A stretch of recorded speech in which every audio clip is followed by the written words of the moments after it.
Mr. Delvin Rodriguez, thank you very much for coming on to the boxingbar.com and welcome.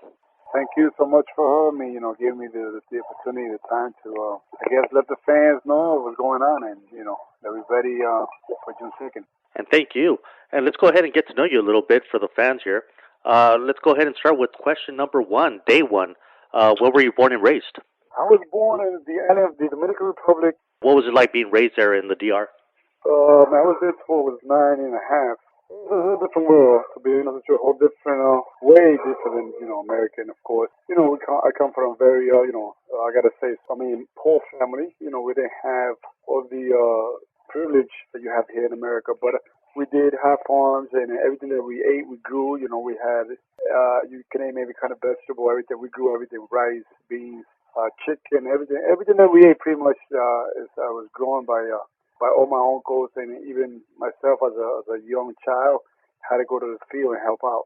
And how hard or easy was it to come to the United States and have to do that transition to make that change from how you were living to how you lived here in the United States?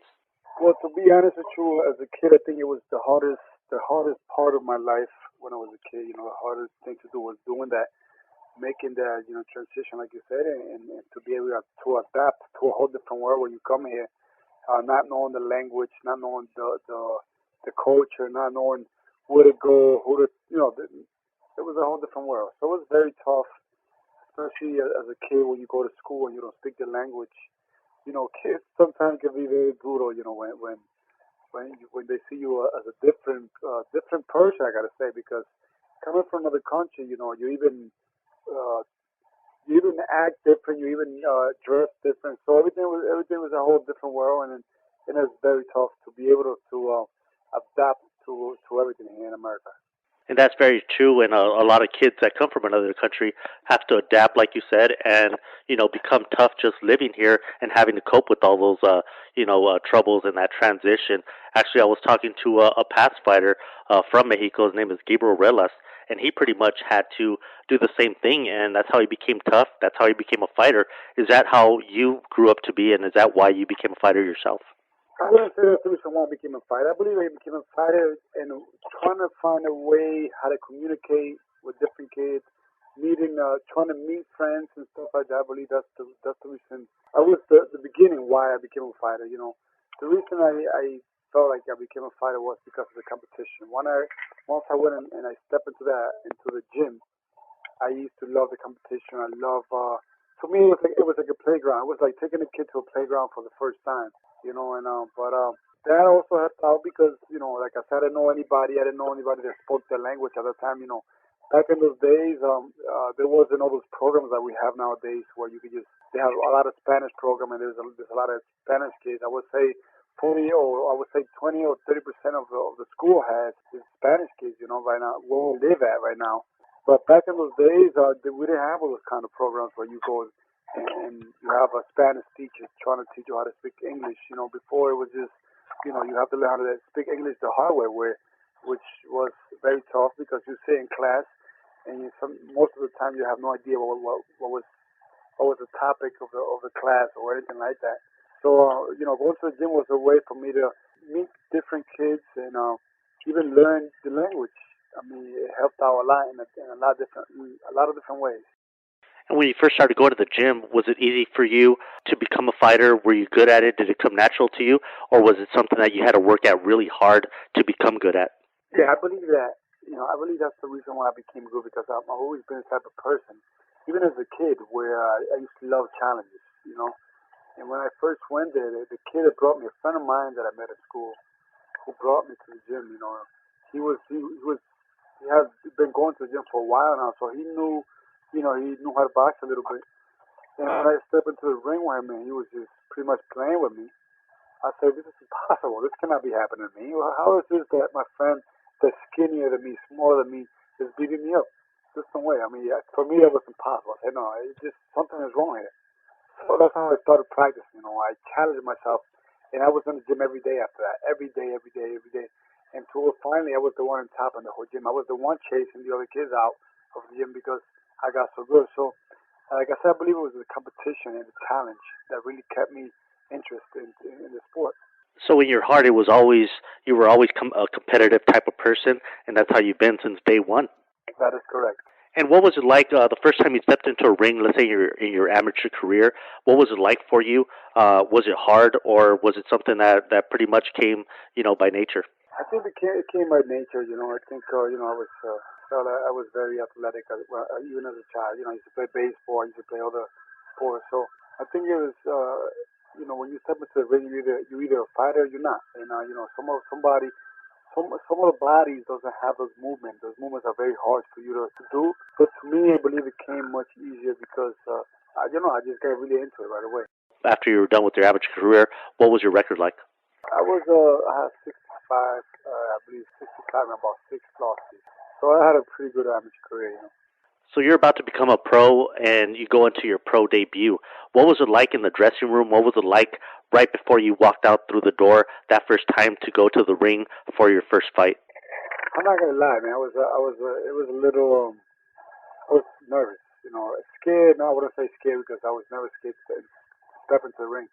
But I was nervous because my first pro fight, it was a very big show at the time. I fought in Atlanta City for the first pro fight, and right away you were in Atlanta City, under a big card. At the time was a friend of mine, heavyweight Michael Grant, and I fought under his card.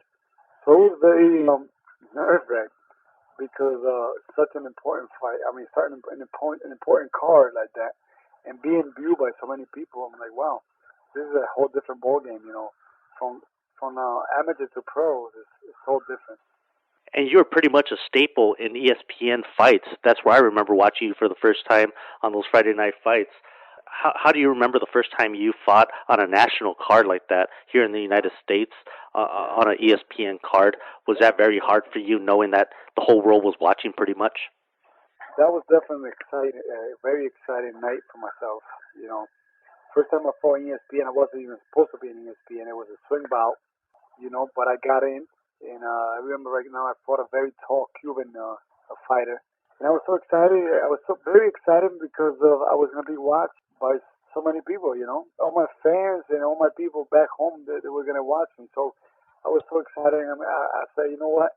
This is the time. This is my opportunity to show people what kind of boxer I am, and I was very very excited. And from there on, I think I became a whole different fighter because that fight was very exciting. I stopped the guy. I remember like right now, and it was a great experience. It was a great feeling. Adrenaline was going through my body, and it was great. And I just got to experience the first night I fought on TV. It was so exciting. I just want to continue on. I want to keep fighting on TV. That's true. I'm thinking that's why they had to keep coming and bring you. They kept bringing you on because Oh yeah. you were such an exciting fighter. From then and even to now. What were you like once you got back to the Dominican Republic? Were you like a whole hero because you had made it big here in the United States after a while? Well, it took a while for the Dominicans to really recognize me as a fighter. Because for some reason or the other, unfortunately, Dominican really didn't follow boxing that much. Boxing was not a big sport in Dominican at that time.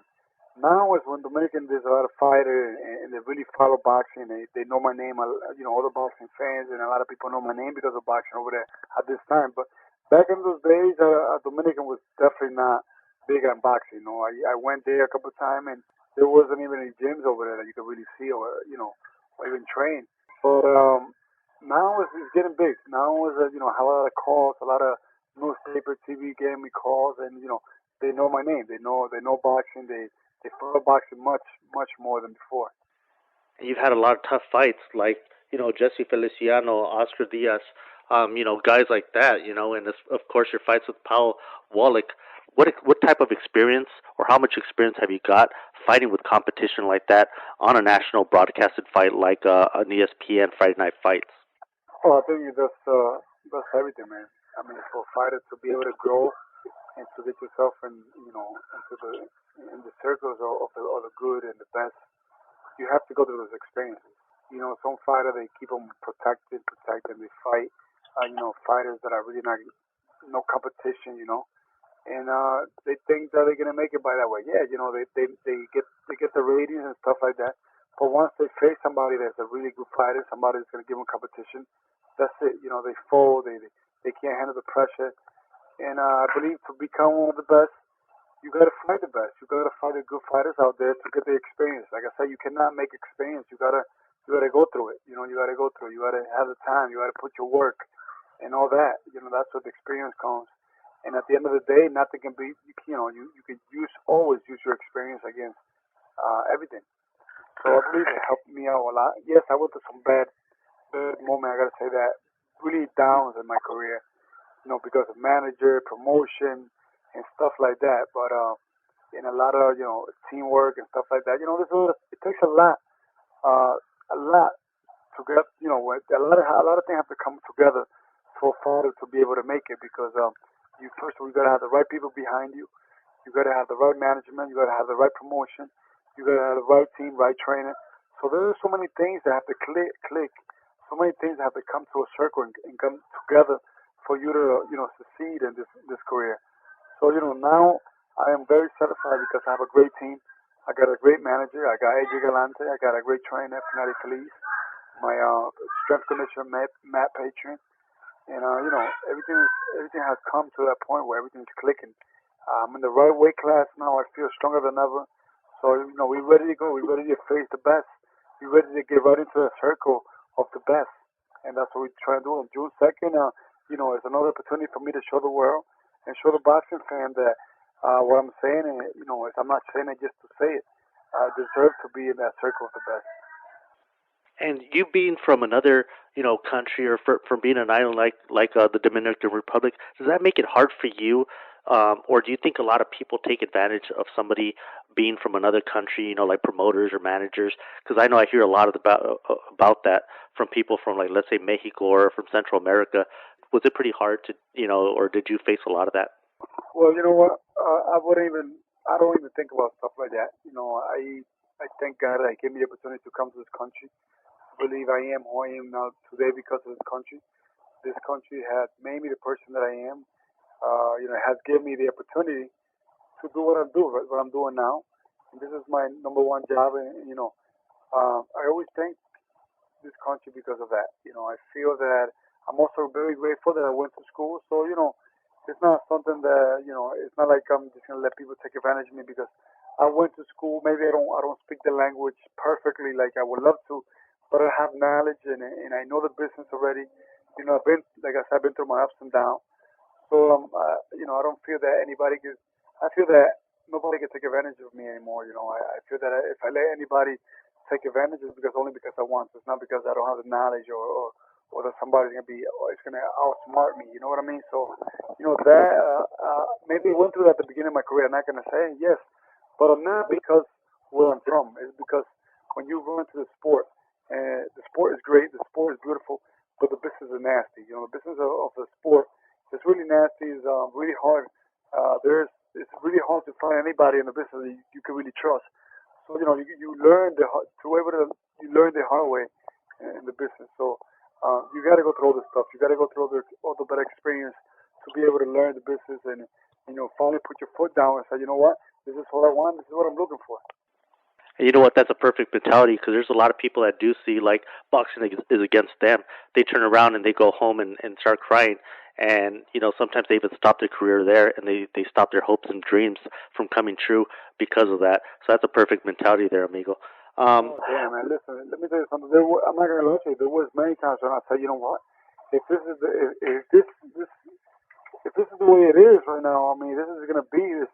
If it's gonna be this way, I'm just gonna stop. I can't take it anymore. There was many times when it went through my mind, but after working so many years after years, and all the sacrifices, you can't just give something up like that. And plus, I always been confident in myself. I always have the very confident that I have everything that it takes to become the world champion.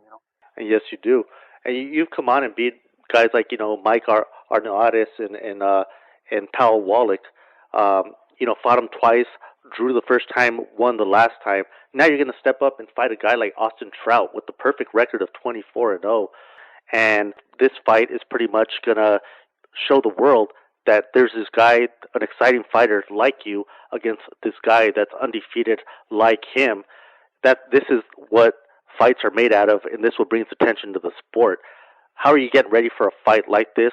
and why this fight against somebody like Austin Trout? Well, exactly. You said it right there. You know, boxing nowadays, there's a lot of boxers who are being protected.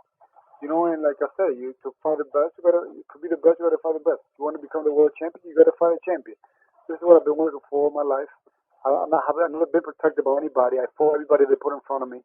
You know, I fought some great competition.